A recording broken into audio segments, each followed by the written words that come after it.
ఈ పేతురు గారు ఒక రోజున ఆ హేరోదు కాలంలో వెళ్తా ఉంటే, దేవుని సువార్త పరిచర్య చేస్తా ఉంటే తీసుకెళ్ళి, నువ్వు పరిచర్య చేయడం ఏంటి, నువ్వు ఇలాగూ చెప్పడం ఏంటి, యేసే క్రీస్తు అని చెప్పడం ఏంటి అని, ఆయన సిలువ వేయబడ్డాడు అని చెప్పడం ఏంటి, తిరిగి లేచాడు అని నువ్వు చెప్పొద్దు అని చెప్పి అక్కడున్న ప్రధాన యాజకులు వాళ్ళందరూ, హేరోదు వీళ్ళందరూ కలిసి పేతురు గారిని చెరసాలలో పడేశారు. ప్రార్థన చేసే ప్రాముఖ్యమైన పనులు చెరసాలలో పడేశారు. పేతురు గారిని చెరసాలలో పడేస్తే ఇక తెల్లారితే శిరచ్ఛేదనం చంపేస్తారు పేతురు గారిని. అయినా సరే పేతురు గారు సువార్త నిమిత్తం చెరసాల్లో వేయబడ్డాడు కాబట్టి అప్పుడు దాకా రెస్ట్ లేకుండా చేశాడేమో పర్వాలేదు, ఎందుకంటే బ్రతుకుట క్రీస్తే చావైతే మేలే అని పౌలు గారు చెప్పినట్లు ఈయన కూడా భక్తిపరుడు కదండి, అపోస్తులుడు కదా, ఈయనకు కూడా ప్రాణం మీద, తన జీవితం మీద అంత ఆశ ఉన్నట్టుగా లేదు. తీసుకెళ్ళి కాళ్ళు చేతులు కట్టేసి 16 మంది సైనికుల మధ్యన పడుకోబెడితే, అక్కడ వదిలిపెడితే ఈయన ఏం చేస్తున్నాడు అనుకుంటున్నారు? చక్కగా నిద్రపోతూ ఉంటే, మరి ఈయన బోధ చేసిన వాళ్ళు, ఈయన ద్వారా యేసు చాలా మంది కదా. పేతురు గారి వలన మొట్టమొదటి ఆదిమ సంఘం 3000 మంది, ఆ తర్వాత వెంటనే 4-5 వేల మంది అని వ్రాయబడి ఉంటుంది. మరి అంతమంది సంఘం స్థాపించిన దైవ సేవకుడు పేతురు గారు చెరసాల్లో ఉంటే సంఘం ఏం చేస్తారు? ఏమండి, భక్తి పరులు ఏం చేస్తారు చెప్పండి? అప్పుడు దాకా భక్తిలో నడిపించాడు కదా, ఆ భక్తి పరులు ఏం చేస్తారు? ప్రార్థన చేశారు. మార్కు అనే మారు పేరు గల యోహాను ఇంటిలో ప్రార్థన చేశారు. ఎవరు అనుకుంటున్నారు వాళ్ళు? సంఘమైతే విన్నారా? సంఘమైతే అపోస్తుల కార్యం, ఇదే అపోస్తుల కార్యం 12వ అధ్యాయం 5వ వచనం చూడండి. అపోస్తుల కార్యము, పేతురు చెరసాలలో ఉంచబడెను. సంఘమైతే అతని కొరకు అత్యాశక్తితో దేవునికి ప్రార్థన చేయుచుండెను. హేరోదు అతనిని వెలుపలికి తీసుకొని రావాలని ఉండగా ఆ రాత్రియే పేతురు చాలా అక్కడ మానేసి ఇక్కడ 12-13 వచనాలలో ఉన్నట్టుగా నేను చెప్పేస్తాను, లేట్ అవుతుంది. ఇక్కడ పేతురు గారిని చెరసాల్లో వేసేసారు. సంఘం అయితే ఒక ఇంట్లో కూర్చోనండి ఎలా ప్రార్థన చేస్తున్నారు? ఎలా? అత్యాశక్తితో వాళ్ళ ఆశ చూడండి. అసలు ఏమండి, ప్రార్థన చేయడం ఆసక్తి ఉండాలండి. ప్రార్థన చేయడానికి ఆసక్తి ఉండాలి. ఏముందలే, మనకంటే ముందు ఉన్న వాళ్ళు కూర్చుని చేస్తారులే, లేకపోతే ఏదో పని లేని వాళ్ళు చేస్తారులే, లేకపోతే ఇంకొకళ్ళు వచ్చి ప్రార్థన చేస్తారులే, ఈ గంట ఇంకొకళ్ళు వచ్చి ప్రార్థన చేస్తారులే, ఈ గంట ఇంకొకళ్ళు వచ్చి ప్రార్థన చేస్తారులే అని అనుకుంటే మన భక్తి కాదు. ప్రార్థన ఎంత పనినైనా, ఎటువంటి గడ్డు శ్రమలనైనా తొలగిస్తుంది. అది మనకైతే అసాధ్యం, కానీ ప్రార్థన చేస్తే దేవునికి సాధ్యం. పేతురు గారిని చెరసాల్లోంచి విడిపించడానికి దూతే దిగి వచ్చాడు. అత్యాశక్తితో వీళ్ళేమో ఇంట్లో ప్రార్థన చేస్తున్నారు. వీళ్ళ ప్రార్థనను విని దేవుని దూత చెరసాల్లోకి వెళ్ళి పేతురు గారిని విడిపించుకుని బయటికి తీసుకొచ్చేసింది. ప్రార్థన ఎలాంటి అద్భుతములు చేస్తుందో తెలుసా? ఏమండి, అలాంటి ప్రార్థనను నిర్లక్ష్యం చేస్తే మన జీవితాల్లో అలాంటి అద్భుతాలు చూడగలమా?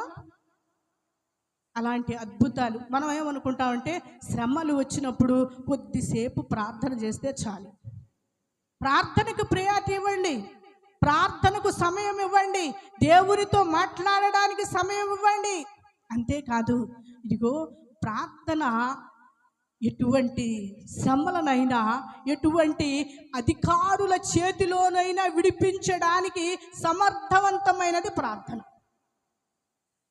ఏమండి, పేతురు గారు విడిపించుకోలేడేమో. పేతురు గారిని విడిపించడం మనుషుల వల్ల కాదు, మనుషుల వల్ల కాదు. కానీ దేవుని దూతే దిగి వచ్చి చెరసాల తలుపులన్నీ, అంటే ఆయన కళ అనుకుంటున్నాడు, కళ నిద్రలో ఇది కళ వస్తుంది అనుకుంటున్నాడు. కానీ పేతురును లెగ్గొట్టి బయట కావాలి గడులు అన్ని గేట్లు అన్ని తెరుచుకునేటట్టు చేసి రోడ్డు మీదకు తీసుకొచ్చి దూత అంతర్ధానమైపోయాడు. ప్రార్థించడం నేర్చుకోవాలి.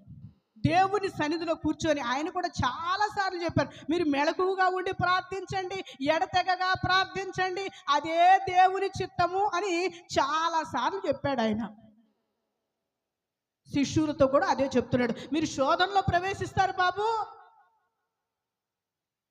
అని అన్నాడు. మీరు శోధనలో ప్రవేశిస్తారు, మిమ్మల్ని అందరూ బయటికి కనపడకుండా, ఆయన యాజకుడు అంటే మీరుగో నాయకుడిని పట్టుకుంటారు, మీరందరూ గొర్రెలందరూ చెదిరిపోతాయి, కాబట్టి మీకు శోధన రాకుండా ప్రార్థన చేయండి అంటే వీళ్ళు ఒక పెద్ద సాగు చెప్పారు.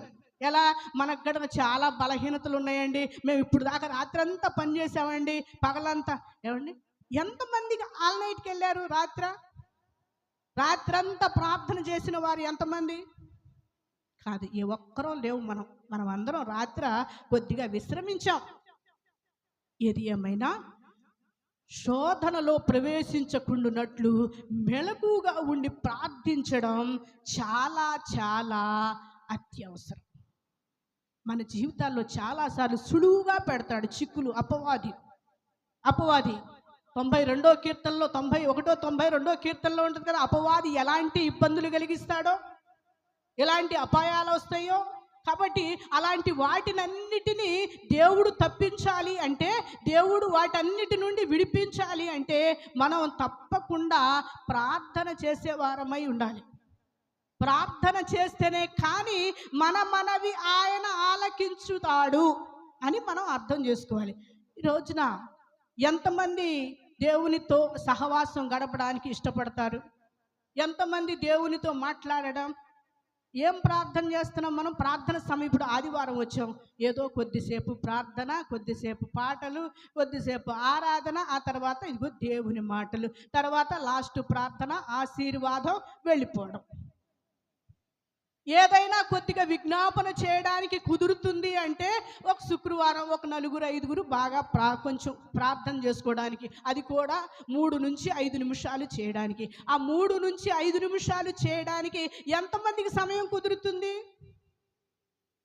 అది కూడా ప్రార్థన ఎందుకు చేయాలో తెలుసా? మనము సంపూర్ణ భక్తియు మాన్యతయు కలిగి నెమ్మదిగా సుఖంగా బ్రతకడం కోసం ప్రార్థన చేయాలి. విన్నారా? ప్రార్థన అందుకు చేయాలి. మనం అనుకుంటాం విజ్ఞాపన ప్రార్థనలు, యాచనలు. భక్తుడు పౌలు గారు తిమోతితో చెప్తాడు, అయ్యా నువ్వు సంపూర్ణంగా నువ్వు భక్తిపరుడు అవ్వాలంటే ఇదిగో ఆ ప్రార్థన చేయి. ఎందుకో చెప్పనా? అదే కీర్తనలో 32వ అధ్యాయము 6వ వచనంలో అంటాడు. ఒకసారి ప్రభు ఏం చెప్తున్నాడు చూడండి. 32వ కీర్తన 6వ వచనం. కావున నీ దర్శన కాలమందు చదవండి. భక్తి గల వారందరూ, నీ భక్తి గల వారందరూ నిన్ను ప్రార్థన చేయుదురు. విస్తార జల ప్రవాహములు తరలి వచ్చినను నిశ్చయముగా అవి వారి మీదికి రావు. అవి వారి మీదికి ఏం చేస్తే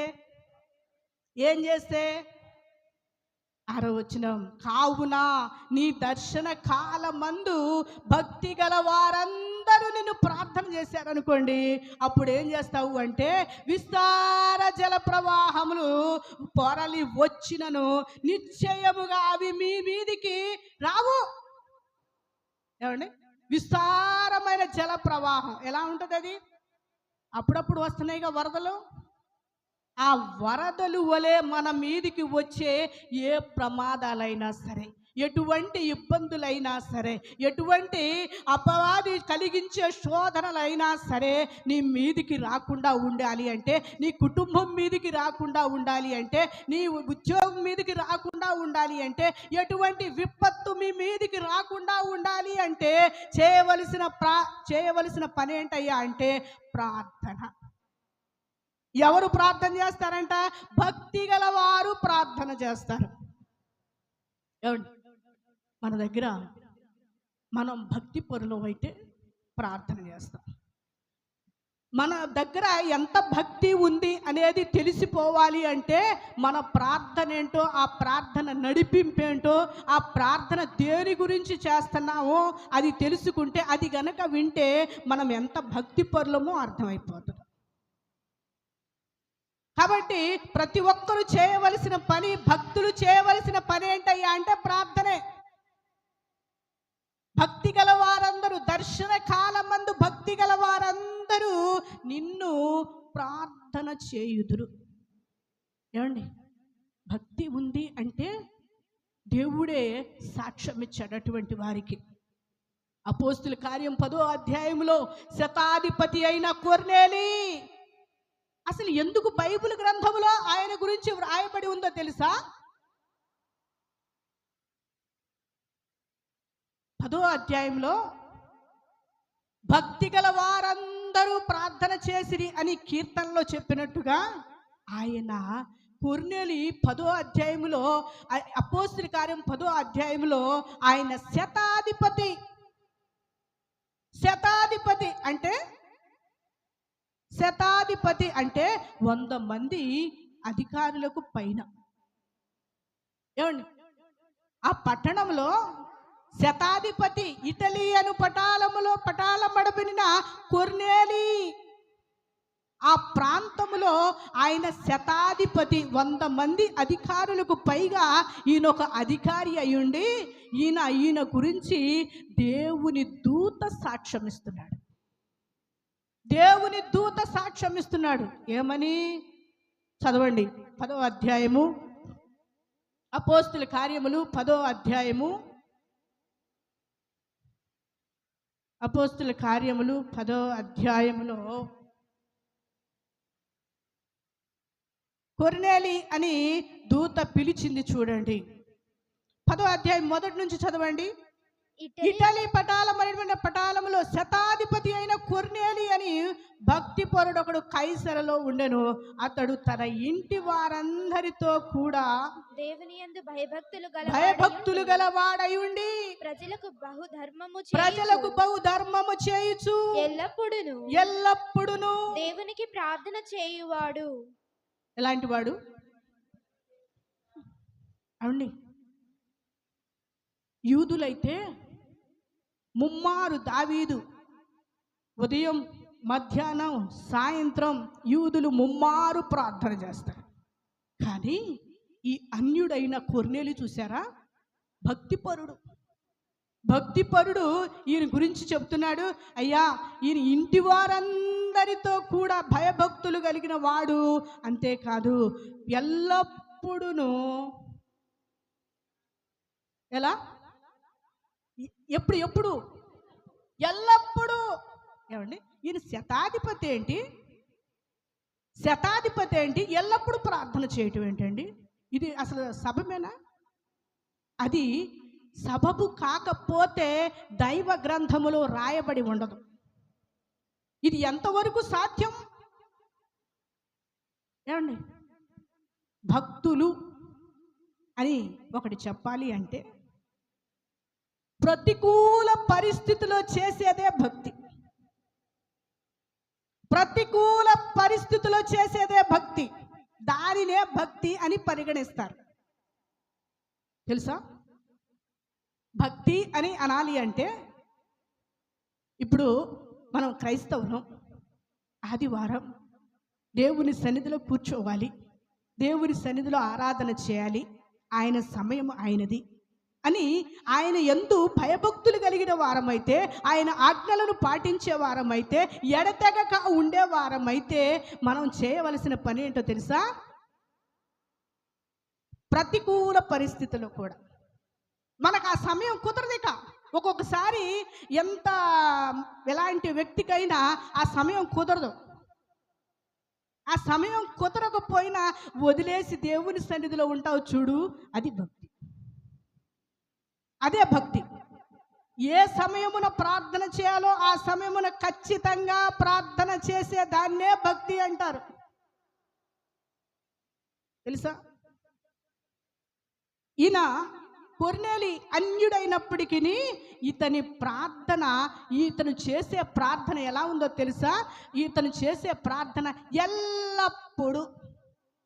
ఎల్లప్పుడూ కొర్నేలి 100 మంది పైన అధికారి ఏంటి ఏమండి?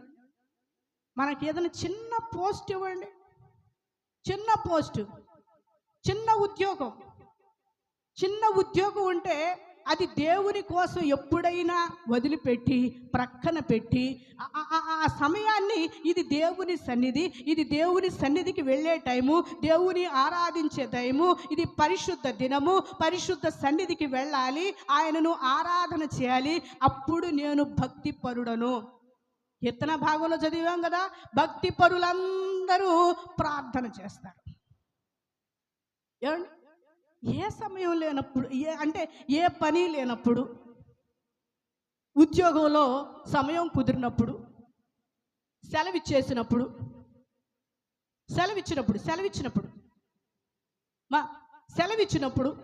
ఏ పని పాట లేనప్పుడు అప్పుడు వచ్చి దేవుని సన్నిధిలో కూర్చొని ప్రార్థన చేస్తాను అని అంటే, కొర్నేలిని బట్టి భక్తిపరుడు అని పేరు మనకు కూడా లేకపోతేమో. ఒకవేళ కొర్నేలిలాగా మనం కూడా భక్తిపరులము అనాలి అంటే, ఆయన 100 మంది శతాధిపతి అయినప్పటికీ కూడా ఎల్లప్పుడూ ఎలా ప్రార్థించాడో, ఎలా అవకాశం కుదుర్చుకున్నాడో, దేవుని పని నిమిత్తము, దేవుని ప్రార్థన నిమిత్తము, ఆయనతో సహవాసం చేసే నిమిత్తము, ఆయనతో మాట్లాడే నిమిత్తము, ఆయనతో మాట్లాడడానికి, సహవాసం చేయడానికి, ఆయనతో నడవడానికి పనిని ఎప్పుడైతే విడిచిపెడతామో అది భక్తి పరుల లక్షణం. కొర్నేలు అలాగే చేశాడు. ఎల్లప్పుడూ లేకపోతే ఎలాగూ సాధ్యమైంది ఆయనకు? కొర్నేలికి సాధ్యమైన పని ఎల్లప్పుడూ ఇంటి వారందరితో కూడా భయభక్తులు కలిగి ఉండి ప్రార్థన మాత్రం ఎల్లప్పుడూ చేస్తూ ఉండేవాడంట. అదిగో అలాంటి ప్రార్థనను మెచ్చి దేవుడు తన దూతను పంపించేశాడు. తెలుసా? చదువుకుంటా ఉంటాం ఎప్పుడు అపోస్తుల కార్యం. దూతను పంపించేసి ఆ దూత దిగి వచ్చి మధ్యాహ్నం ప్రార్థన చేసే ప్రార్థనా కాలంలో 3 గంటలప్పుడు ప్రార్థన చేస్తూ ఉంటే దూత దిగి వచ్చి కొర్నేలి అని పిలుస్తుంది. ఏమండి? ఒక అన్యుడు, కొర్నేలి అన్యుడు, శతాధిపతి మంచి పోస్ట్ కలిగిన వాడండి. ఆయన ప్రార్థన చేస్తూ ఉంటే దూత దిగి వచ్చేసి కొర్నేలి అని పిలుస్తుంది. ఈయన భయపడి చూసి, ఏంటి ప్రభువా అని అంటే, దూత చెప్తున్నాడు, ఇదిగో నీ ప్రార్థన విన్నా. ఏమండి? ఒకసారి దేవుని స్తోత్రం చెప్పండి. నీ ప్రార్థన విన్నా, నీ ధర్మ కార్యాలు చూసా, నీ భక్తిని మెచ్చా. విన్నారా? నీ భక్తిని మెచ్చా, నీ భయభక్తులను చూసా, బాగున్నాయి. నీ ప్రార్థన కూడా విన్నా, అసలు నాకు చాలా బాగా నచ్చింది. పరలోకంలో ఉండలేకపోయా, నువ్వు ప్రార్థన చేస్తూ ఉంటాయి. నీ దగ్గరికి వచ్చా, అయితే నీ దగ్గర ఒకటి కొదువుగా ఉందయ్యా. ఇదిగో దైవ సేవకుడు యొప్పేలో ఉన్నాడు. ఏమండి? ప్రార్థన చేస్తే మన దగ్గర ఏవి లేవో అవి తెలుస్తాయి. దేవుడు చెప్తాడు, నువ్వు ప్రార్థన చేస్తున్నావు కానీ ఇదిగో నీ దగ్గర ఇంకా అవి కావాలి. ఏవి? భక్తి లక్షణాలు కావాలి. దేవుని వాక్యం నువ్వు వినాలి. కాబట్టి యొప్పేలో దైవ సేవకుడు పేతురు గారు ఉన్నాడు. మనుషులను పంపించి ఆయన రప్పించు. విన్నారా? ప్రార్థన చేస్తే మన దగ్గర ఉంటున్న మనకు ఇంకా ఏది నేర్చుకోవాలో, ఇంకా ఏమి వాక్యం వినాలో, ఇంకా ప్రభువుకి ఎంత దగ్గర ఉండాలో అవన్నీ ప్రభువు చెప్తాడు, మాట్లాడతాడు. మన అవిధేయతలు, మన పాపములన్నీ తొలగించి ఆయన దేవుని మాటలు ఇంకా ఏమైనా వినాలేమో అవన్నీ చెప్తాడనమాట. అంతేగాని ప్రార్థన చేసామన్నట్టుగా ఏదో ఇక్కడ ఒక గంటు, అక్కడ ఒక గంతు, గొలుసు ప్రార్థనలు జరుగుతున్నాయి గంట సేపు. అంతేగాని ప్రార్థన అంటే ఇది ప్రార్థన నాకు ఇది రాదండి అనే మాటలు మనలో నుండి రాకూడదు. ఇంకా ప్రార్థన ఏం చేస్తుందో తెలుసా? ప్రార్థన ఎప్పుడు ఏం చేస్తుందో తెలుసా? కీర్తన గ్రంథం 42వ కీర్తన 42వ కీర్తన 8వ వచనాన్ని చూద్దాం. 42వ కీర్తన 8వ వచనం. అయినను పగటి వేళ యెహోవా తన కృప కలుగునాజ్ఞాపించును రాత్రి వేళ ఆయనను గూర్చిన కీర్తనయు నా జీవదాత అయిన దేవుని గూర్చిన ప్రార్థనయు నాకు తోడుగా ఉండును. మాకు తోడుగా. ప్రార్థన ఏం చేస్తుంది? ప్రార్థన ఎక్కడికి వస్తుంది? మీరు ఎక్కడికి వెళ్తే అక్కడికి ప్రార్థన తోడు వస్తుంది. విన్నారా? మీరు మధ్యరాత్రి ప్రయాణం చేయాల్సి వచ్చిందనుకోండి, ప్రార్థన తోడు వస్తుందండి. కొంతమందికి చాలా భయం, పట్టపగలు కూడా ఇళ్లలో ఉండరు. భయం, పగలు కూడా ఇళ్లలో ఉండరు. నేను చాలా మందికి చెప్పగా విన్నా నేను పగలు కూడా ఇంట్లో ఉండనండి, ప్రజలు ఎక్కడుంటే అక్కడ ఉంటానండి. అంటే ఇళ్లలో విశ్వాసం ఉందా? దేవుడు మనతో ఉన్నాడు అనే విశ్వాసం ఉందా? ఏమండి, ఉందా? ప్రార్థన ఏం చేస్తుంది తెలుసా? జీవనదాత అయిన దేవుని గూర్చిన ప్రార్థన తోడుగా వస్తుంది. నువ్వు ప్రయాణం చేస్తున్నావా? ప్రభువా, నేను ఒంటరిగా ప్రయాణం చేస్తున్నా, నేనైతే ఒంటరి ప్రయాణం భయపడతానయ్యా, నువ్వు నాకు తోడు ఉంటే చాలు. దేవుడు తోడుగా ఉంటానని అభయం ఇచ్చాడు కదా. ఆయన తోడుగా ఉండే దేవుడు ఇమ్మానుయేలు. ఆయన పేరే ఇమ్మానుయేలు. ఇమ్మానుయేలు అంటే ఆయన భాషాంతరమున దేవుడు మనకు తోడు అని అర్థం. ప్రార్థన ఏం చేస్తుంది? ఏ రూపంలో వస్తామని వెనకాల? ఏ రూపంలో వస్తామని వెనకాల? తోడు. తోడు. మీరు ఎప్పుడైనా ప్రయాణం చేయండి, ఎక్కడైనా ఉండండి, అంటే మీరు ఒక్కళ్ళే ఉన్న సందర్భాలు ఉంటాయి చూసారా? కొన్ని అనుకోని సందర్భాలు, భయపడవలసిన సందర్భం అంటే భయపడే ఉంటే చూసారా? అలాంటప్పుడు ప్రభువా నువ్వు నాకు తోడుండు. జీవనదాత అయిన దేవుని గూర్చిన ప్రార్థన తోడుగా వచ్చు. మనం చేసే ప్రార్థన ఒకవేళ ఇవాళ ప్రయాణం చేయకపోయినా, లేకపోతే ఇవాళ ఒంటరిగా లేకపోయినా, ఇవాళ శ్రమలు రాకపోయినా, రేపొద్దున ఎప్పుడో ఒకప్పుడు మానవ జీవితానికి అవన్నీ తటస్థిస్తాయి. అలాంటప్పుడు తోడొచ్చేది ఏంటయ్యా అంటే ప్రార్థన. మనకు ఉన్న ఏకైక విశ్వాసం ఏంటయ్యా అంటే ప్రార్థన. మనకున్న ఇబ్బందులలో, మనకున్న సమస్యలలో, మనం తట్టుకోలేని బాధలలో మనకున్న ఏకైక నిరీక్షణ ఏంటయ్యా అంటే ప్రార్థన. దేవుడు చూస్తాడు, దేవుడు చూస్తాడు, దేవుడు ప్రార్థనకు జవాబిస్తాడు.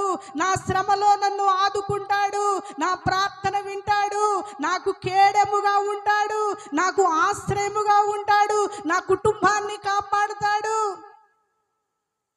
అది క్రైస్తవ్యానికి ఉన్న ఏకైక ధైర్యం.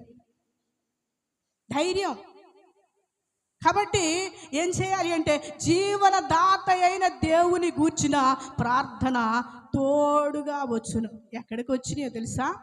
దానియేలు గ్రంథంలోనికి వెళ్తే, దానియేలు గ్రంథంలో మనం 6వ అధ్యాయాన్ని చూద్దామా? దానియేలు గ్రంథం 6వ అధ్యాయము.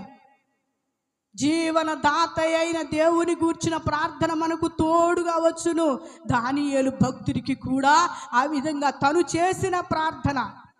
చేసిన ప్రార్థన ఎలాగూ తోడొచ్చిందో చదువుకుందాం ఒక్కసారి. 6వ అధ్యాయము 10వ వచనాన్ని చదువుకుందాం. ఇట్టి శాసనము సంతకము చేయబడనని దానియేలు తెలుసుకొనినను అతడు తన ఇంటికి వెళ్ళి యథాప్రకారముగా అనుదినము ముమ్మారు మోకాళ్ళుని తన ఇంటి పైగది కిటికీలు యెరూషలేము తట్టునకు తెరవబడి ఉండగా తన దేవునికి ప్రార్థన చేయుచు ఆయనను స్తుతించుచు వచ్చెను. ఎప్పుడు చేశాడు ఈయన? ఎప్పుడు చేశాడు? ఇక్కడ ఒక మాట వ్రాయబడి ఉంది, ఇట్టి శాసనం అనుదినము. ఈయన చేసే పని అనుదినం అంటే రోజు చేసే పని ఏంటయ్యా ఈయన అంటే రోజు ముమ్మారు. నేను చెప్పాను కదా, యూదులు ముమ్మారు ప్రార్థన చేస్తారని. యూదులు ముమ్మారు ప్రార్థన చేసినట్టు ఈయన కూడా యూదుడే కాబట్టి రోజు ఈయన ఒక పెద్ద పోస్ట్లో ఉన్నాడు. అయినా ఈయన వెళ్ళి ఈయన చేసే పని ఏంటయ్యా అంటే అనుదినం. ఇది గుర్తుంచుకోవాలి మీరు. అనుదినం ఎడతెగకుండా రోజు వెళ్ళి ఈయన ఎలా ప్రార్థన చేస్తున్నాడో అలాగే వెళ్ళి పైకి ఎక్కి తన ఇంటి పైకి అంటే పై గదిలోనికి వెళ్ళి యెరూషలేము తట్టు కిటికీలు తెరచి అనుదినం చేస్తున్నాడు కాబట్టి ఆ రోజు కూడా చేయాలి. ఆ రోజు వచ్చి ఒక పెద్ద ప్రమాదం వచ్చి పడింది. ఎంత పెద్ద ప్రమాదం అంటే ఆ రోజు ఆ శాసనం అంటే ఆ చట్టం వచ్చిన తర్వాత మాదీయుల యొక్కయు పారసీకుల యొక్కయు అధికారం చొప్పున ఆ చట్టం వచ్చిన తర్వాత ఈయన ప్రార్థన చేయకూడదు. దానియేలు ప్రార్థన చేయకూడదు. అక్కడ ఒక చట్టం చేసేసారు. ఏమని? అయ్యా 30 రోజుల పాటు రాజా నీకు తప్ప ఏ దేవుడికి కానీ ఎవ్వరికి కానీ ప్రార్థన చేయకూడదు అనే చట్టం వచ్చింది. చట్టం చేపించారు విరోధులు, దానియేలు మీద విరోధులు. అప్పుడేం చేయాలి? 30 రోజులేగా కదా, 30 రోజులేగా. ఏమైంది అమ్మా? ఈ 30 రోజులు పోయిన తర్వాత ఆ మధ్యకాలం ఒక ఆమె అంటుంది, అమ్మా ఆదివారం ప్రార్థనకు రాలేదేంటి? అయ్యా ఆదివారం ఈ పనికి వెళ్ళానయ్యా నేను. అదేంటమ్మా? ఆదివారం పరిశుద్ధ దినం కదా, దేవుని సన్నిధి రోజు కదా, ఆయన పరిశుద్ధపరిచాడు, ఆశీర్వదించాడు కదా అని అంటే ఆమె ఏమందో తెలుసా? అయ్యా ఆదివారాలంటే మళ్ళీ వస్తాయి, కానీ ఆ పని రాదు. అది భక్తిపరుల లక్షణమా? అది భక్తిపరుల లక్షణమేనా? కీర్తన భాగంలో ఏం చెప్పి చదివాం? భక్తి కలిగిన వారందరూ ప్రార్థన చేస్తారు, అటువంటి వారికి ఎటువంటి తరంగముల ఘోష అయిన వారి మీదికి పొర్లి రావు. అట్లాగే కాదు, కొర్నేలి గురించి కూడా నేర్చుకున్నాం. కొర్నేలి ప్రార్థన, దేవదూత దిగి వచ్చాడు.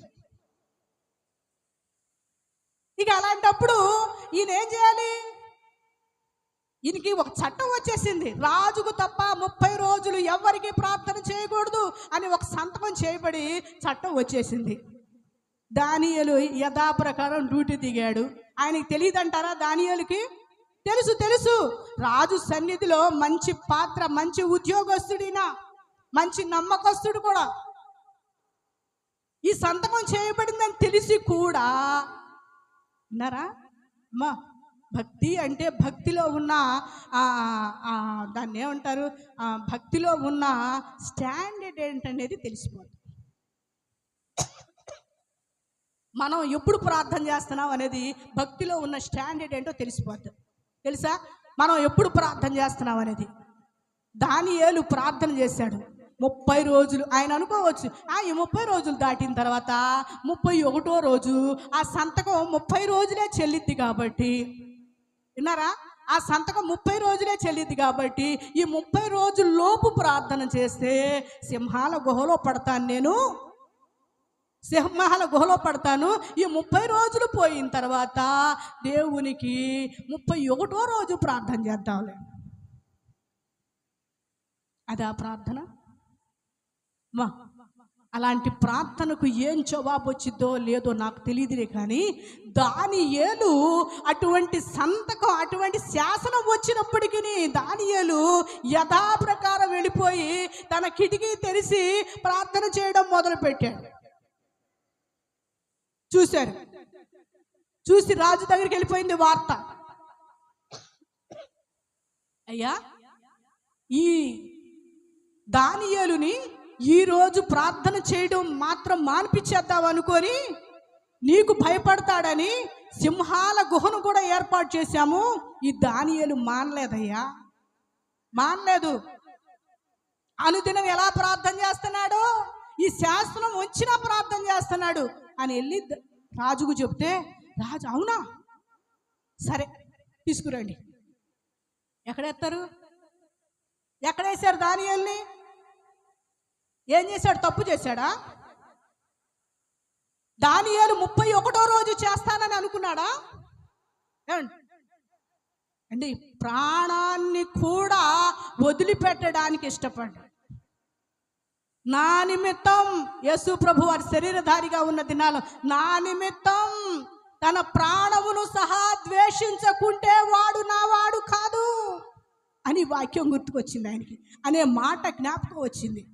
నా నిమిత్తం, నా ప్రార్థన నిమిత్తం, నా భక్తి నిమిత్తం, నాతో సహవాసం చేయడం నిమిత్తం ప్రాణాన్ని సహా ద్వేషించకుంటే వాడు నా వాడు కాదు అని దానియేలుకు గుర్తుకొచ్చి దానియేలు యథాప్రకారం ప్రార్థన చేయడం ప్రారంభించాడు.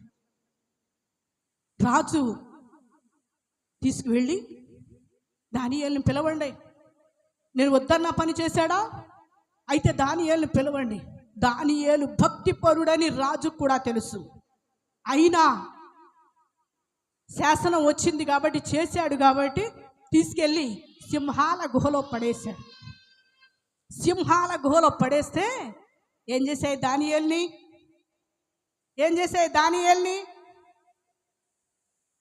దానియేలుని ఏం చేశాయి? తినేసాయా? ఏమండి తినేసాయా దానియేలుని? అనుదినం ప్రార్థించాడు కదా, అనుదినం ప్రార్థించాడు. శాసనం ఉన్నప్పటికీ ప్రార్థించాడు. తన దేవుని కోసం ప్రాణాన్ని కూడా లెక్క చేయకుండా చేశాడు. తినేసాయా దానియేలుని? తినలా. ఏం చేశాడు? 23వ వచనం చదవండి. 6:23.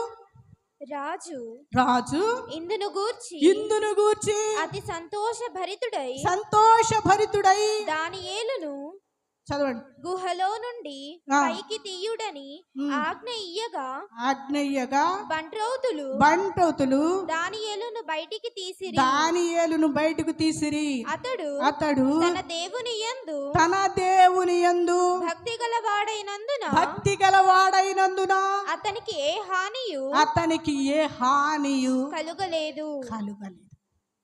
దేవునికి స్తోత్రం చెప్దామా? హల్లెలూయా. ఏం చేశాడు ఈయన? అనుదినం అక్కడ రాజు కూడా అంటాడు ముందు వచనాల్లో, తప్పక నువ్వు సేవించుచున్న నీ దేవుడే నిన్ను రక్షించాడా? రాజు అంటున్నాడు భక్తి కలిగిన వాడు దానియేలు. అందుకే దానియేలుని సింహాల గుహలో నుండి బయటికి తీయండి. ఎంత ఆశ్చర్యం అండి, ఎంత ఆశ్చర్యం అండి.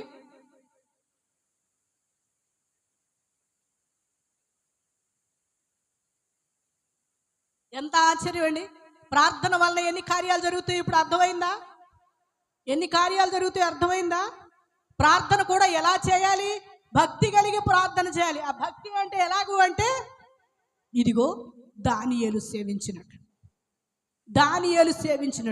కొర్నేలి సేవించినట్లు, కొర్నేలి ప్రార్థన చేసినట్లు, దానియేలు చేసినట్లుగా మనం కూడా ప్రార్థన చేస్తే ఇంకా మనకు తిరుగుందంటారా?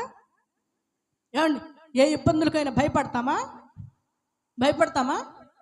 మనం భయపడితే ఎందుకయ్యా అంటే ఈ రోజుల్లో ఒకసారి ప్రార్థన మనం ముందుకెళ్ళి అపోస్తుల కార్యములు మనం ఎందుకు భయపడుతున్నామో అపోస్తుల కార్యములు 4వ అధ్యాయం 31వ వచనం చూడండి. అపోస్తుల కార్యములు 4వ అధ్యాయము 31వ వచనం. ధైర్యం కావాలి అంటే పరిశుద్ధాత్మతో నింపబడాలి, ప్రార్థన చేయాలి. పరిశుద్ధాత్మ ప్రభువా నాకు సహాయం చేయి, నీ ఆత్మతో అభిషేకించు, నీ ప్రార్థన నాకు నేర్పించు, పరిశుద్ధాత్మతో నేను ఆత్మలో ప్రార్థించేటట్టుగా నాకు సహాయము చేయని ఏమండి ప్రార్థన చేయాలి. అప్పుడే ధైర్యం వస్తుంది. అప్పుడు ధైర్యం వచ్చిన తర్వాత ఈ పేతురు గారు చెప్పుకుంటారు చూసారా? పేతురు గారికి ఈ సువార్తలలో పేతురు గారికి ఒక మంచి పేరు ఉంది. ఏమంటారు పేతురు గారిని? దుడుకు పేతురు అంటారు. ఏమండి? దుడుకు పేతురు అంటారు. ఎందుకంటారు తెలుసా? ఆయన యేసును పట్టించిన తర్వాత, యేసు సిలువ వేయబడక ముందు ఆ పట్టించేటప్పుడు ఆ మల్కు ప్రధాన యాజకులు అందరూ వచ్చేటప్పుడు యేసును పట్టుకుంటూ ఉంటే, యేసు పట్టుకున్న తర్వాత పేతురు తన కత్తిని తన ఒరలో నుండి తీసి మల్కు అనే ప్రధాన యాజకుని చెవిని తెగ నరికాడు. శిష్యుని చెవిని తెగ నరికాడు. నరికితే అప్పుడు దేవుడు అంటాడు, యేసు ప్రభు వారు అంటాడు, ఇదిగో నీ కత్తి నీ వరలో పెట్టుకో, కత్తి పట్టుకున్నవాడు కత్తి వల్ల నశిస్తాడు అని అంటాడు. అని అలా చెప్పి, అయ్యా నేను చావవలసి, ఇదిగో మీరు గొర్రెల కాపరిని పట్టుకుంటారు, గొర్రెలు చెదిరిపోతాయి, మీరందరూ వెళ్ళిపోతారు అని చెప్తా ఉంటే పేతురు ఏమంటాడో తెలుసా?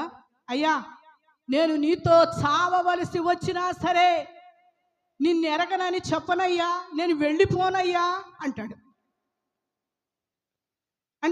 ఎప్పుడంటే తెలుసా? ఈ పరిశుద్ధాత్ముడు మేడ గదిలో వారు కనిపెట్టక ముందు అప్పుడు యేసు ప్రభు వారు ఏమంటాడు తెలుసా? ఇదిగో పేతురు, ఈ రాత్రే నన్ను ఎరగనని ముమ్మారు బొంకుతావు,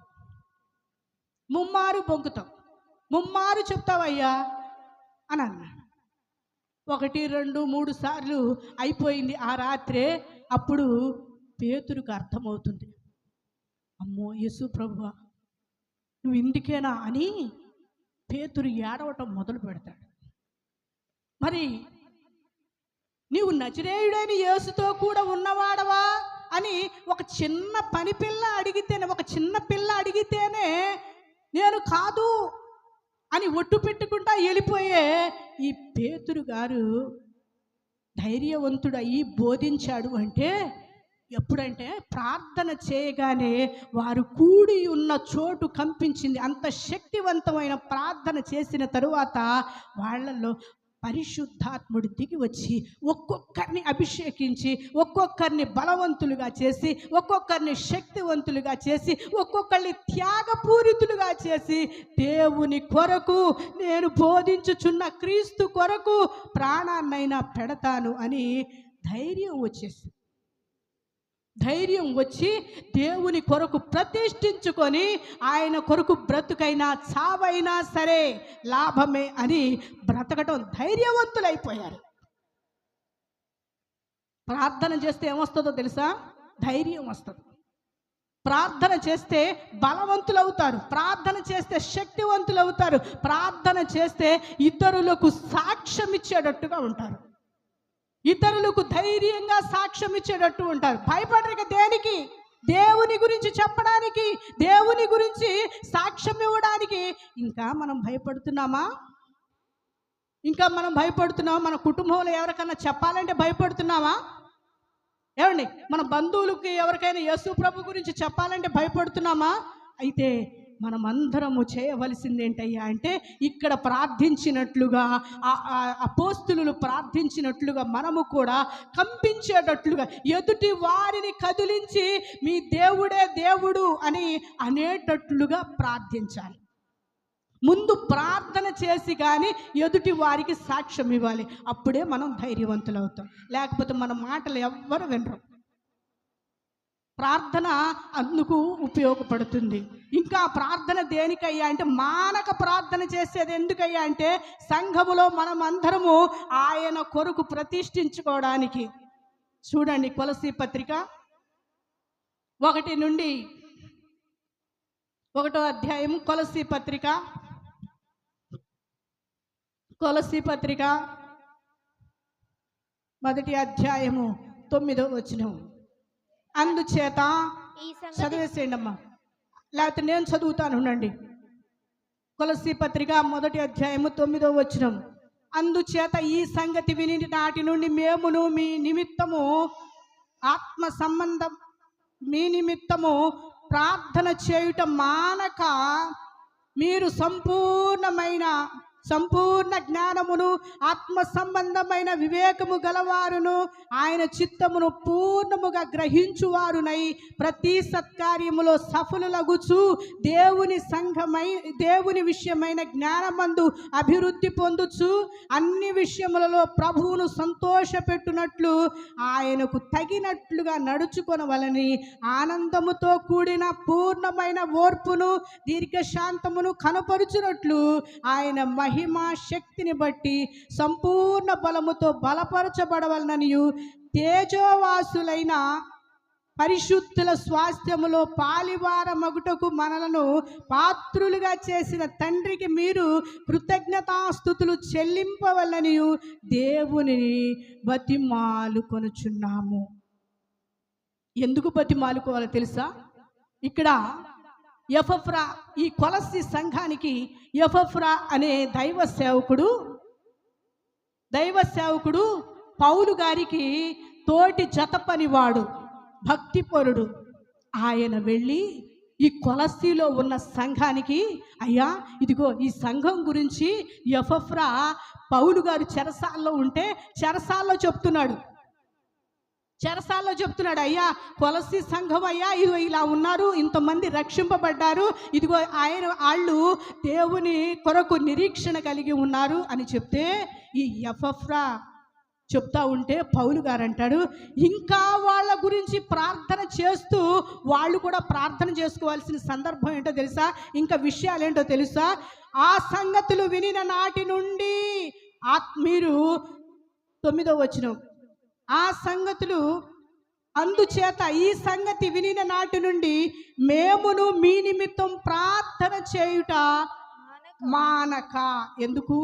మీరు సంపూర్ణ జ్ఞానమును, కింద వచనాలన్నీ చూసుకోండి, మీరు సంపూర్ణ జ్ఞానమును ఆత్మ సంబంధమైన వివేకము గలవారును సత్కార్యములో సఫలులగుచు దేవుని విషయమైన జ్ఞానమందు అభివృద్ధి పొందాలి. ఎందుకు ప్రార్థన చేసుకోవాలో తెలుసా? ఇందుకోసం క్రైస్తవులు చేయాల్సిన పని ఇక నుంచి సంఘంలో చేర్చబడిన తర్వాత ప్రతి వ్యక్తి ప్రార్థన చేసుకోవాల్సింది ఎందుకంటే దేవుని విషయమైన జ్ఞానం అభివృద్ధి పొందేటట్టు ప్రార్థన చేసుకోవాలి, సత్కార్యములో సఫలులవ్వాలి. అంతేకాదు అన్ని విషయములలో ప్రభువును సంతోషపెట్టే వారమై ఉండాలి. ఏమండి, పౌలు గారు అదే చెప్తున్నాడు, మీరు అన్ని విషయాలలో ఈ కొలస్సీ సంఘము ప్రతి విషయంలో దేవునిని సంతోష పెట్టేటట్లుగా వారి కార్యాలు ఉండాలని ప్రార్థన చేస్తూ ఉన్నాడు. మానక ప్రార్థన ఎందుకు చేసుకోవాలి ప్రతి క్రైస్తవుడు? సంఘంలో ఈ రోజున పరిశుద్ధులందరికీ వ్రాయబడి ఉంది కాబట్టి మనం అందరం చేయవలసిన పని ఏంటయ్యా అంటే, ప్రభువా నేను చేసే పని నిన్ను సంతోషపెడుతున్నాయా? నీకు సంతోషం కలుగుతుందా? నేను నీ సన్నిధికి రావడం ద్వారా నీకు సంతోషం కలుగుతుందా? దేవుని గురించిన జ్ఞానం అభివృద్ధి కలుగుతుందా? దేవుని గురించిన సంపూర్ణ సత్కార్యం అంటే మంచి పనులు నేను చేస్తున్నానా కొర్నేలీలాగా అని మనం ఏం చేయాలో తెలుసా? ఆ విషయంలో దేవుని విషయమైన జ్ఞానమందు అభివృద్ధి పొందొచ్చు. అన్ని విషయములలో ప్రభువును సంతోష పెట్టే వారమై ఉండాలి. అంతేకాదు ఆయనకు తగినట్టుగా నడుచుకునవాలని, ఆనందముతో కూడిన పూర్ణమైన ఓర్పు కలిగి ఉండాలని, దీర్ఘశాంతమును కనపరుచునట్లు ఆయన మహిమా శక్తిని బట్టి సంపూర్ణ బలముతో బలపరచబడవలనని. చివరికి చేయవలసిన పని ఏంటో తెలుసా? తేజోవాసుల పరిశుద్ధుల స్వాస్థ్యములో ఎక్కడికి వెళ్ళాలి? మనం ఎక్కడికి వెళ్ళాలి? మానకెందుకు ప్రార్థన చేసుకోవాలో తెలుసా? మానకెందుకు ప్రార్థన చేసుకోవాలో తెలుసా? జ్వరం వస్తే 4 రోజులు రెస్ట్ తీసుకుంటే తగ్గిపోద్ది, హాస్పిటల్కి వెళ్తే తగ్గిపోద్దు. మెడిసిన్ ఉన్నాయి, దేవుడు కలుగు చేశాడు.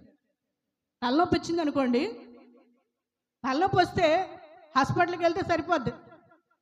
మెడిసిన్ మంచి మెడిసిన్ వచ్చినాయి. కానీ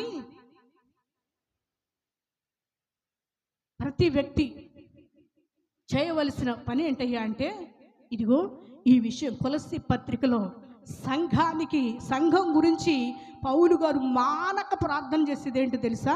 ఇదిగో దేవునికి మనం ఇష్టలుగా ఉన్నామో లేమో, దేవుడు మనల్ని ఇష్టపడుతున్నాడో లేదో, ప్రతి సత్కార్యం చేయాలని, ప్రభువును సంతోష పెట్టాలని. నా పనుల వల్ల దేవునికి సంతోషం కలుగుతుందా? నేను మాట్లాడడం వల్ల ప్రభువుకు సంతోషం కలుగుతుందా? నేను మాట్లాడే మాట తేజో సంబంధమైన పరిశుద్ధుల స్వాస్థ్యములో నేను కూడా ఉంటానా అని పరిశీలించుకుంటూ ప్రార్థన చేసుకోవాలి. చివరికి ప్రార్థన చేయవలసింది అది. అందుకు ప్రతిరోజు ఎడతెగగా ప్రార్థన చేయాలి. ఎడతెగగా దేవుని సన్నిధిలో విశ్వాసము కలిగి దేవుని సన్నిధిలో కూర్చొని ఆయన కొరకు కనిపెట్టాలి. నేను అభివృద్ధి పొందాలి అంటే అన్ని విషయాల్లో నేను ఓర్పును కలిగి ఉన్నానా? ప్రభువా, నాకు ఓర్పు లేకపోతే ఓర్పినైనా, ఓర్పు లేకపోతే ఎదుటి వారిని సహించే ఓర్పు నాకు ఇవ్వు నాయనా అని ప్రతిరోజు ప్రార్థన చేసుకోవాలి. ప్రతిరోజు సహనాన్ని కావాలి నాయనా, నాకు దీర్ఘశాంతము కావాలి నాయనా. ఏమండి, మన ప్రార్థనలో ఇవి జ్ఞాపకం ఉంచుకోవాలి. రోజు ఇప్పుడు చేయాల్సిన పని అది. ఇవన్నీ చేస్తేనే కానీ తేజోవాసుల పరిశుద్ధుల సహవాసంలో పాలివారం అవుతాం. అందుకేనా ప్రార్థన చేసేది? అందుకేనా భక్తి చేసేది? అంతేనా? లేకపోతే ప్రార్థన చేసి మేము చేసినంతకాలం భక్తి చేస్తాంలే కానండి, తర్వాత విడవ పడతామని ఎవరికన్నా ఉందా కోరిక? కాదు కాదు కాదు. మనమందరము విడవపడకూడదు. మన ముందు ఎలాగూ భక్తులు ఆయనతో నడిచారో, మన ముందు ఆయనతో భక్తులు ఎలాగూ మాట్లాడారో, ఎలాగూ సహవాసం కలిగి ఉండారో, మనమందరము కూడా ఆ విధమైన తేజోవాసుల పరిశుద్ధుల స్వాస్థ్యములో పాలివారగుటకు పాత్రులుగా చేసిన దేవునికి కృతజ్ఞతాస్తుతులు చెల్లించాలి. ఈ పై వచనాలు చదువుకుంటూ, పై వచనాలలో మీరు తరచుగా చదువుకొని ప్రార్థన చేయటం మొదలు పెట్టండి. ప్రార్థన ఇప్పుడు వరకు నిర్లక్ష్యంగా ఉంటే వదిలిపెట్టండి ఆ నిర్లక్ష్యాన్ని. ఎడతెగని ప్రార్థన కావాలి.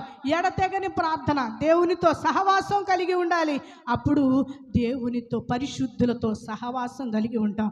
పరిశుద్ధుల సమూహంలో పాలివారం అవుతాం.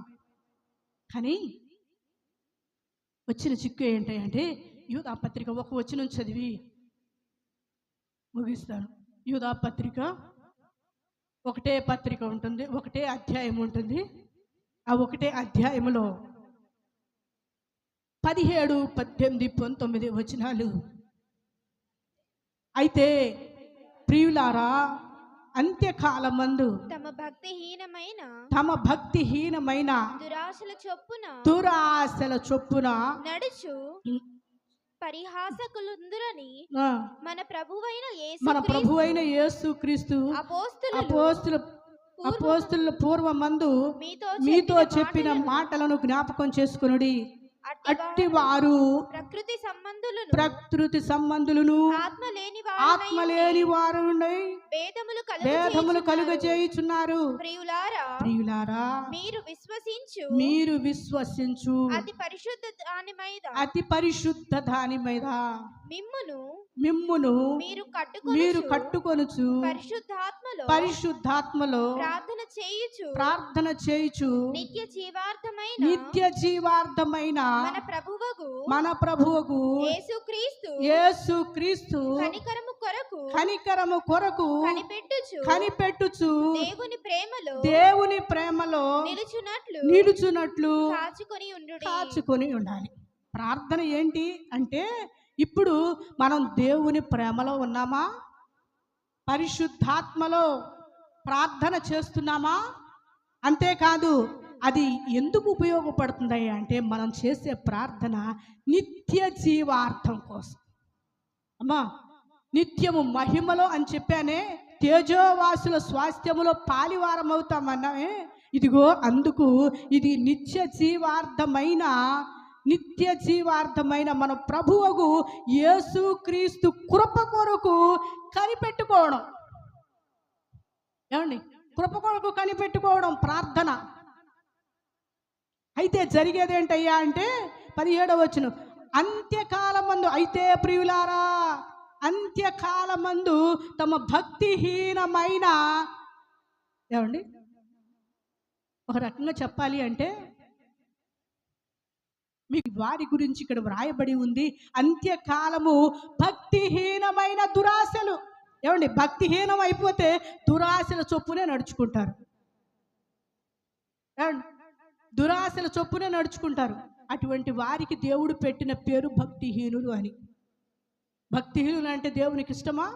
కాదు. నిత్య జీవార్థమైన దాన్ని, నిత్య జీవాన్ని పోగొట్టుకుంటాం. కాబట్టి అటువంటి వారు పరిశుద్ధాత్మలో మీరు కనిపెట్టుకొనుచు అతి పరిశుద్ధమైన దాని మీద.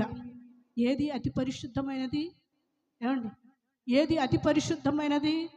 దేవుని వాక్యం. నిత్య జీవం. నిత్య జీవం మీద మీ గురి ఉండాలి. నిత్య జీవం మీద అతి పరిశుద్ధమైన దానిని గురించి మీరు మాట్లాడుకోవాలి.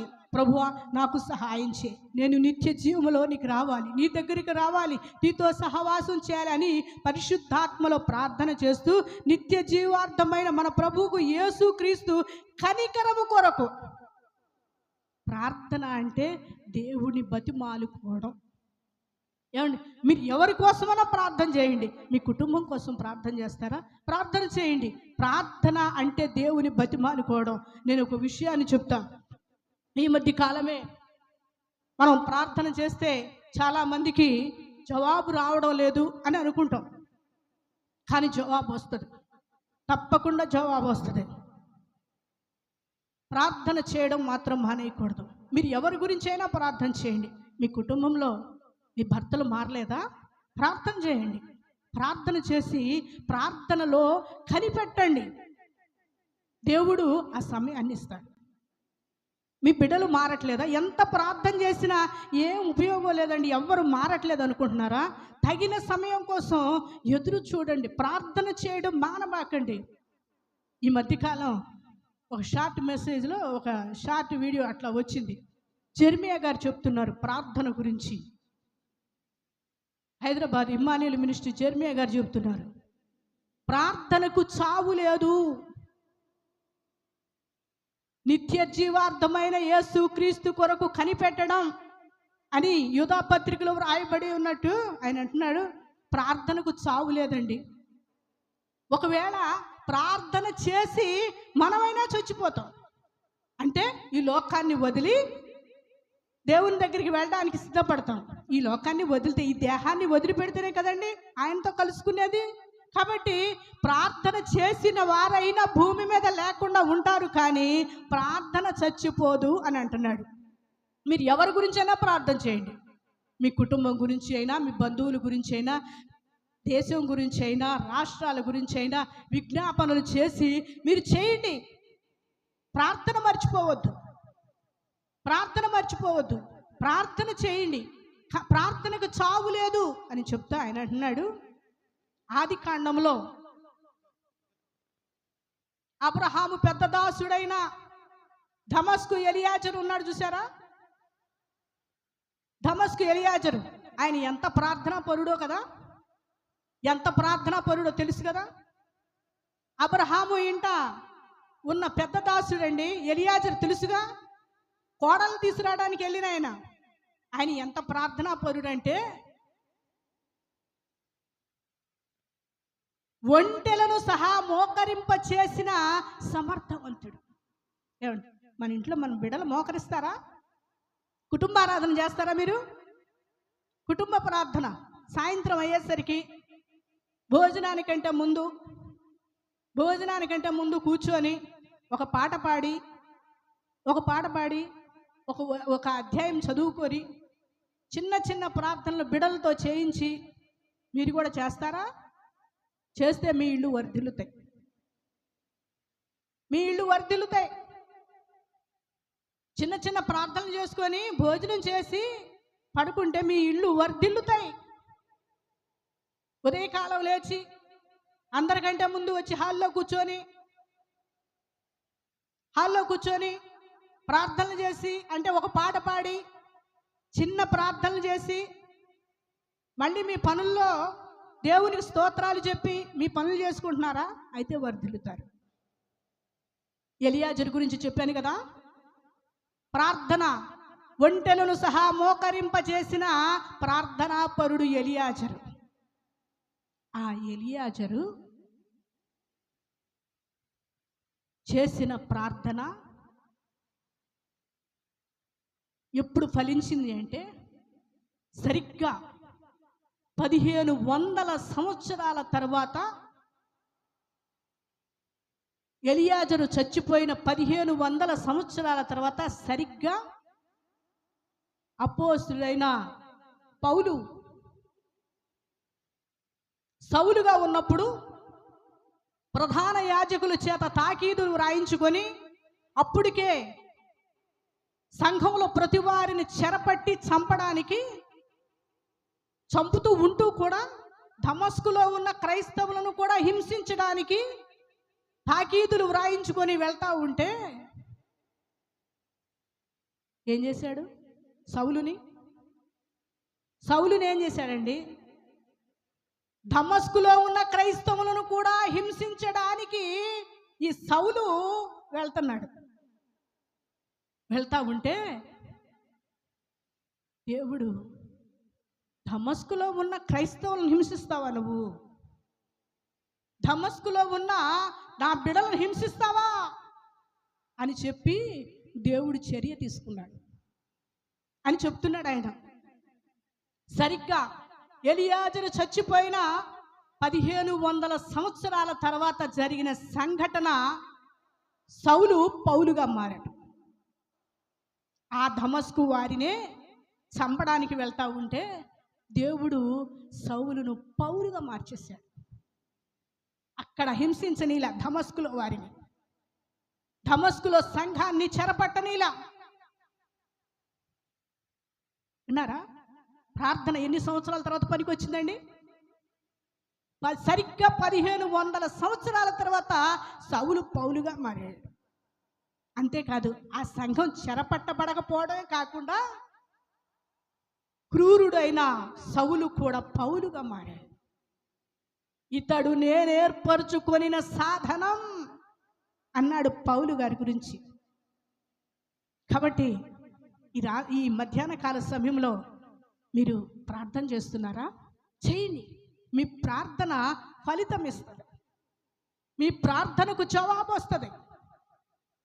మనమైనా ఒకవేళ లోకాన్ని విడిచిపోవచ్చు, మన కాలం ముగించబడిన తర్వాత, కానీ ప్రార్థన ఫలితం పిల్లలు అనుభవిస్తారు, ప్రార్థన ఫలితం మన బంధువులు అనుభవిస్తారు.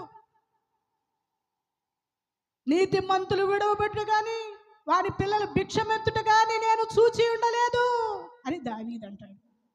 కాబట్టి ఈ మధ్యాహ్న కాలం నేను ప్రార్థన చేస్తే ఏమవుతుంది, నాకంటే భక్తులు చాలామంది చేస్తున్నారు కదా అని అనుకోవచ్చు. మనము కూడా ఆ ప్రార్థన చేసే భక్తులతో కలిసి ప్రార్థిద్దాం,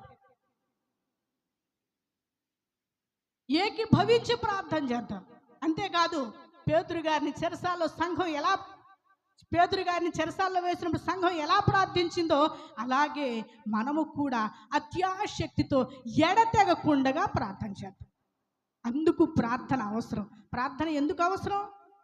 ప్రార్థన అద్భుతాలు చేయడానికి అవసరం, దేవునితో మాట్లాడడానికి అవసరం ప్రార్థన. అదే ప్రార్థన అంటే. అంతేకాదు, ఆయుష్ను పొడిగించిన హిజ్కియా ప్రార్థన వలె మనం కూడా ప్రార్థన చేస్తాం. అందుకు ప్రార్థన. అంతేకాదు, ఇదిగో తేజోవాసుల పరిశుద్ధతతో పారివారమై ఉండడానికి ప్రార్థన. అంతేకాదు, అంత్యకాలంలో దురాశల చొప్పున ఉంటున్న మనమే, దురాశల చొప్పున నడుచుకుంటున్నామే ప్రార్థన వదిలిపెట్టి. అటువంటి వారికి ఇచ్చే దేవుడు ప్రార్థన వృధా కాదు, ప్రార్థన చచ్చిపోదు అని భక్తుల ద్వారా తెలియజేస్తున్నాడు. కాబట్టి మనం నిత్యము ఎడతెగక ప్రార్థన చేయడంలో మనము ముందుండాలి. నేను చేస్తా ప్రార్థన, నేను విజ్ఞాపన చేస్తా, నేను ఉపవాసం ఉంటా, నేను గంటల తరబడి ప్రార్థన చేస్తా. ప్రభువా, వ్యక్తిగతంగా ఎవరితో మాట్లాడినా మాట్లాడకపోయినా నీతో మాట్లాడతానయ్యా, నీతో సహవాసము కలిగి ఉంటానయ్యా అని అనుకునే వారందరూ ఈ మాటలను వారి హృదయాల్లో భద్రపరచును గాక. ఆమేన్.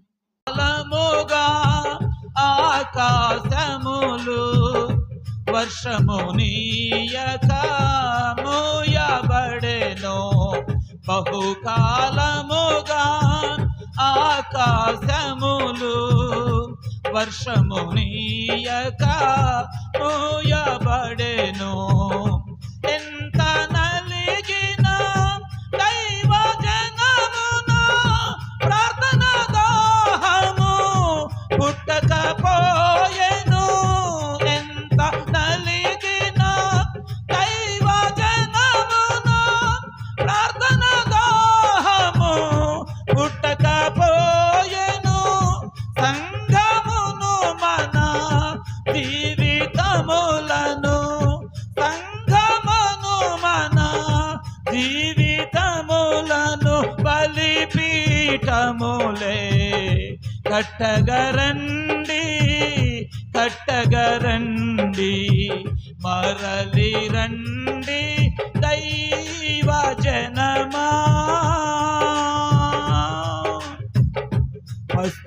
పశ్చాత్తాపులై గత జీవితమును విడచియు దేవుని వైపుకు తిరిగి పశ్చాత్తాపులై గత జీవితమును విడచియు దేవుని వైపుకు మరలి మొదటి ప్రేమను మరల రగిల్చి దేవుని వాగ్దానము చేపట్టి మొదటి ప్రేమను మరల రగిల్చి దేవుని వాగ్దానము చేపట్టి మేలుకొనుడి దేవుని వేడగా మేలుకొనుడి దేవుని వేడగా పూనుకొనుడి బలి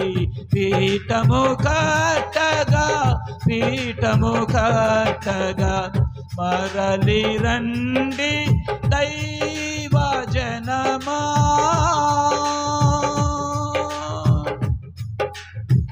దేవుని తోట మిడతల పాలై పాడైపోయెను పీడుగా మారెను. దేవుని తోట మిడతల పాలై పాడైపోయెను పీడుగా మారెను. మత్తులారా మేల్కొనండి ఉజ్జీవముకై మొరలిడరండి.